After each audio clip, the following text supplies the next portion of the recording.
इतना आ रहा है, इसमें लोगों से क्या फील करेंगे आप? देखिए, सारी दुनिया इस वबा का मुकाबला करने से बेबस है, किसी के पास कोई दवा नहीं है। आज तक सारी दुनिया जो बात कह रही है वो एक ही है कि इज्तिमाइयत नुकसानदेह है और फासला बनाए रखना ज़रूरी है ताकि इस मर्ज़ से बचा जा सके। इसलिए हमारे बुज़ुर्गों ने, उलमा ने, सब ने मिल कर के सारी दुनिया के अंदर ये फ़ैसला किया कि इज्तिमाइयत मजहबी मकाम पर होती है, मस्जिद के अंदर भी होती है। इस बुनियाद के ऊपर जमातें मस्जिद के अंदर न की जाएं बल्कि अपने घरों के अंदर पढ़ें। चुनांचे उसके ऊपर हिंदुस्तान में भी अमल हो रहा है।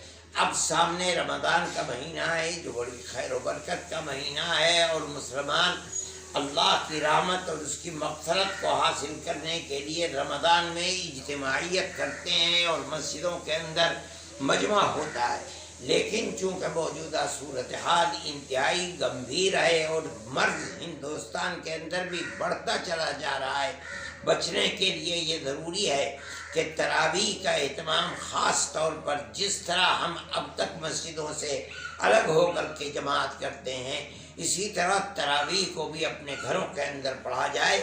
मस्जिद के अंदर सिर्फ इमाम और मुअज्जिन और ज़्यादा से ज़्यादा 2-3 आदमी अगर पढ़ लेते हैं कोई हरज की बात नहीं है। चाहे तरावीह अलम तरा कैफ से पढ़नी पड़े या पूरा कुरान अगर कोई हाफिज है तो वो पूरे कुरान को पढ़े, लेकिन इज्तिमाइयत के साथ नहीं, वरना इस मर्ज़ के ऊपर काबू पाना बड़ा मुश्किल है।